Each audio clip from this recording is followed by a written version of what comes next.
Hi, and welcome back to our next webinar on supply chain management. We apologize for the technical issues we experienced on our original session and are very pleased to introduce our last presenter, Kayode. Kay is an astute supply chain management professional with progressive accomplishments and international work experience spanning over 15 years in both mature and emerging markets. He has worked in various industries, including financial services, automotive, food and beverage, and most recently in consumer health.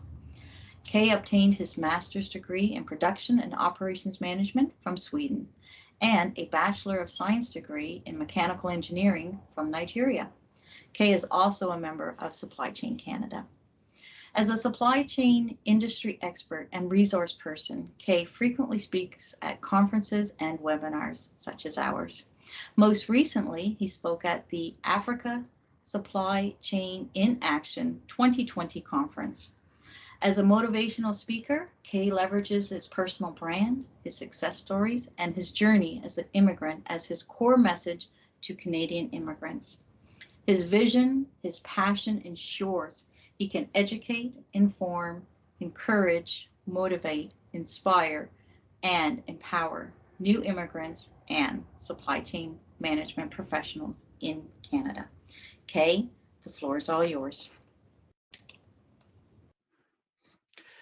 Good day, everyone. First and foremost, I want to apologize for not being able to make yesterday's webinar um, due to technical issues. My thanks to the webinar organizers for setting up this recording, though, so I can still present to you. Today, I'll be speaking on the concepts of resilience and agility in global supply chains in the context of the COVID-19 pandemic. But before we get into the key talking points of the pandemic, I'd like to briefly touch on the concepts of resilience and agility. Resilience in the context of supply chain management can be described in two parts. So on one hand, it's a measure of proactivity, which in other words, is the ability to anticipate risks or events, and most importantly, high impact low probability events. It's also the degree to which a supply chain is positioned or poised to manage and even take advantage of disruptions better than their competition. The second part of it is react being reactive. Just take this away. Um, so in this context, um, resilience could also be reactive in nature. And in this sense, it's the capacity to be able to recover and bounce back from adverse disruptions or events. Supply chain agility is the ability to respond timely and adapt to external market changes. It's comprised of two elements. So the first element is speed, obviously, and this refers to the time element and to some degree efficiency. It also comprises of flexibility, which is all about dynamism and the adaptability of people, of production lines, supply networks, and processes. It's important, or is important to bring up this topic. And interestingly, we can describe resilience and agility um, using as a test case my inability to join yesterday's webinar and the steps we have taken afterwards. Obviously, this is not part of my presentation or wasn't part of my presentation, but I think it makes a great talking point. So in this example, the disruption was technical system glitches, which prevented me from joining yesterday's webinar.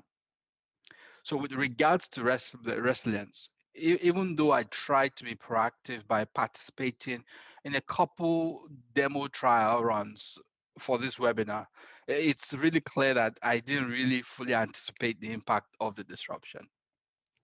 However, by immediately engaging with the webinar coordinators and setting up this follow-up recorded session, We not only displayed reactive resilience by bouncing back quickly, but also we displayed agility in terms of speed and flexibility in terms of reorganizing our schedules within a very short time. And in this case, also using a different and tested platform like Zoom to record this session. So even though this is not an example of a supply chain related issue, I think it does reflect how resilience and agility could be sources of competitive advantage in a real world situation. So that was an example of a low impact, high probability disruption. Let's now talk about the COVID-19 pandemic, which in this case is a high impact, low probability event. But before we get into it, there's always been threats or disruptions to global supply chains, either in the form of natural disasters, wars, and economic recessions. So I think the question that begs to be answered is what makes COVID-19 pandemic stand out from the crowd? I have a few pointers and I'd like to share them with you. The first one is novel and unprecedented. In my opinion, um, these were likely the most frequently used words in 2020. It was as if the pandemic sucker punched global supply chains because we didn't see this coming and we were totally unprepared for it. After all, the last time such a high impact, low probability event occurred was over a century ago.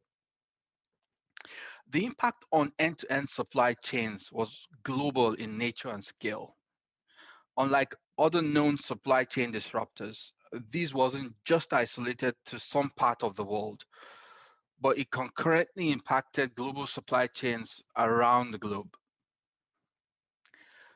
Furthermore, this not only exposed perennial supply chain challenges, but it significantly exacerbated them.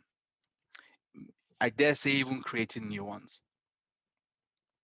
And to be more specific, we experienced major shifts in consumer behavior driven by severe lockdown measures introduced by governments around the world, and obviously changes in consumer disposable income.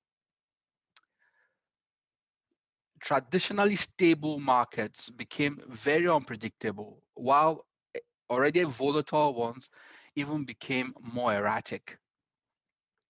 This invariably resulted in exponential demand fluctuations, both highs and lows, in different product categories and retail channels. And last but not least, supply chain metrics took massive hits. We experienced all time lows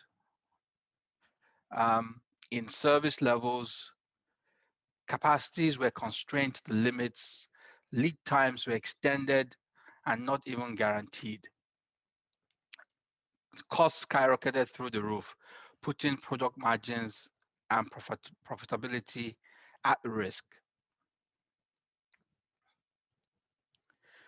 So on the previous slide, we touched on some of the impact the pandemic had on global supply chains. But let's take a closer look at some of these. Let's start with this point I highlighted here. Geographical spread or proximity or dispersion between production sites and consumer markets became a limiting factor. Almost overnight, markets were isolated from their supply sources. And ironically, the world wasn't a global village anymore. Bottlenecks and weak links were exposed in complex end-to-end supply chain networks. Supply chains were invariably as strong as the weakest link, as the saying goes. Industries experienced monumental supply chain gaps driven by capacity constraints in manufacturing output, transportation, and labor. These gaps were also heightened by raw and packaging material delays or stockouts, driven by, in some cases, unique product formulations and an over dependence on single source strategies or low cost sourcing locations from places badly hit by the pandemic, such as China and India. We also we also witnessed higher costs. And just to put things in perspective, in April of 2020, during the first wave of the pandemic, the cost of air freighting products from Europe to North America exponentially increased by almost 6 times the standard rates. And doesn't stop there, it also fluctuated by the hour. To buttress my point, the cost of sea freights also doubled during that period. Last but not least, and on a final note, markets convulsed, exhibiting very volatile and unpredictable demand, resulting in extended long-term stockout situations, fines by retail customers in some cases, product delistings, and clearly loss in market share. However, as the quote here suggests, it wasn't all just doom and despair for everyone. The pandemic also presented unique opportunities for global supply chains to leverage their resilience and agility and even take advantage of an already challenging situation made worse. This next slide, therefore, makes a clear distinction between winners and losers in the pandemic era within the context of resilience and agility. Winners, in my view, are or were those supply chain players that exemplified this quote from Sir Winston Churchill: never waste a good crisis. So let's start with culture. And as Peter Drucker famously stated, culture eats strategy for breakfast. So invariably, organizations that over the years had developed a winning growth mindset as an intrinsic part of their culture were ultimately better prepared to cope with the effects of the pandemic and even turn things around to their advantage.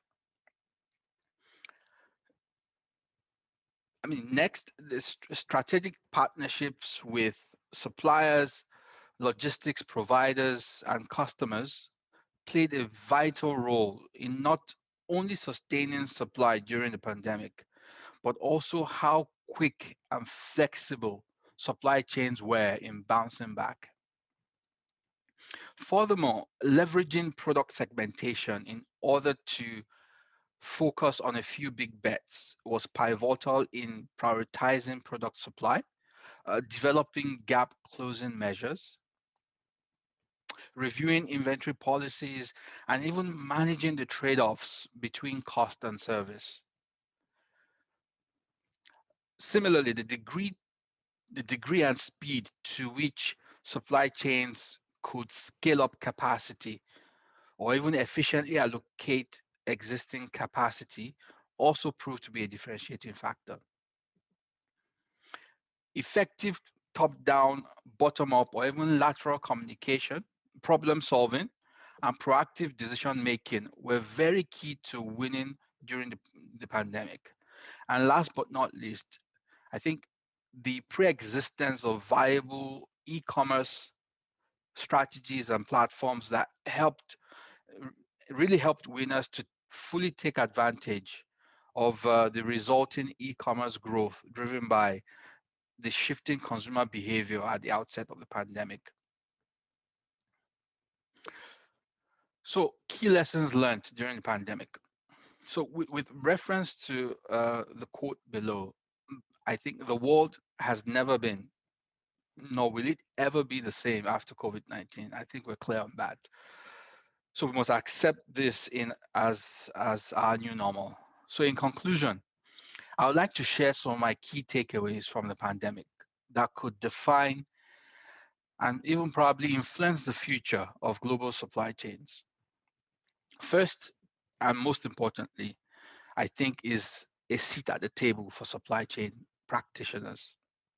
So since the outset of the pandemic in 2020, supply chain leaders and professionals have increasingly grown in prominence and relevance within the organizations.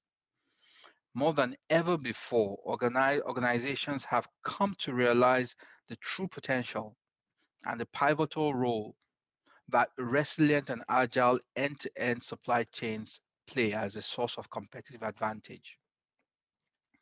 There has been a resurgence on the topic or of the topic of globalization and the role that local and regional supply chains will play going forward. Supply chains will look to streamline and simplify. In other words, they need to eliminate complexity and non-value adding activities or processes and look to evolve into more integrated, leaner, more efficient, and more flexible end-to-end supply chains. We have to revisit the traditional trade-offs in sourcing strategies, such as vertical integration or insourcing versus outsourcing, single or low-cost sourcing versus multiple sourcing, and scale economies versus speed to market. I think organizations will constantly need to balance these trade-offs and evaluate strategies that best fit or work for them. There will be a renewed focus on a few big bets.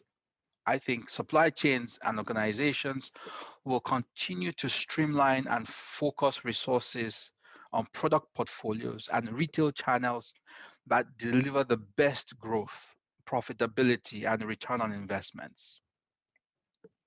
They will continue to see a sustained growth of e-commerce. And needless to say, this is the way of the future. There will continue to be an increased reliance on data modeling and technology for proactive, predictive, and consistent decision making.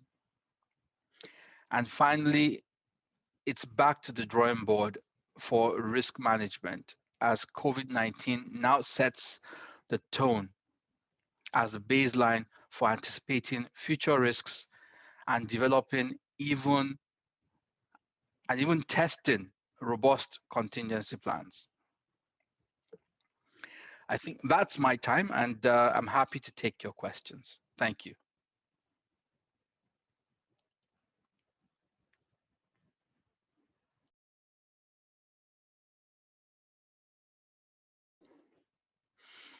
All right, now, so on to the Q&A section. I have a two-part question, and I'm going to take the first one. The question is, what are the implications of blockchain technology on supply chain management?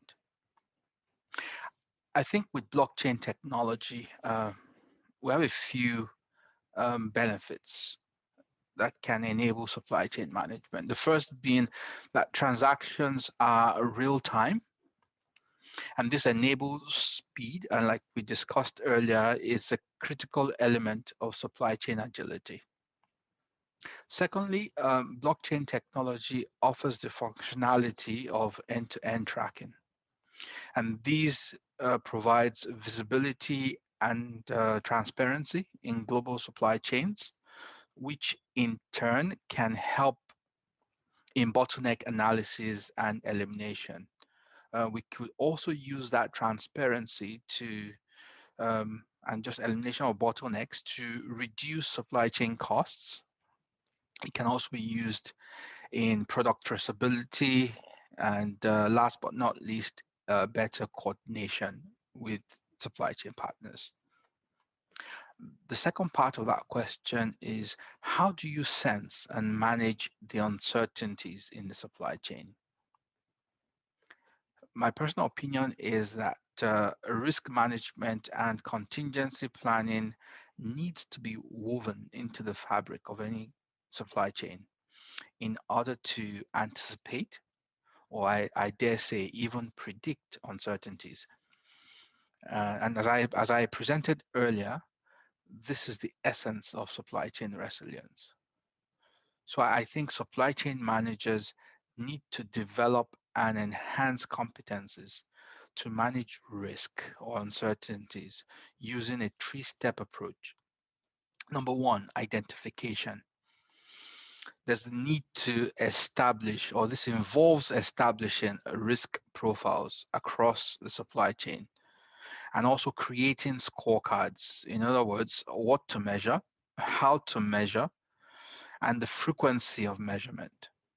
Number two is assessment. Supply chain managers need to evaluate the impact and probability of each risk profile. And this could be ranked from high to low in both parameters. And thirdly, it's all about mitigation. Once you've identified the risk, you've assessed the risk, we need to prescribe a catalog of tested preventive and reactive countermeasures. Furthermore, in this day and age, it's important to also leverage technology to simulate what if scenarios and test contingency plans to evaluate their effectiveness and robustness. And last but not least is continuous improvement. We need to keep monitoring, we need to keep learning, and we need to keep evolving as supply chain managers to be able to anticipate and manage the uncertainties in any supply chain. Thank you.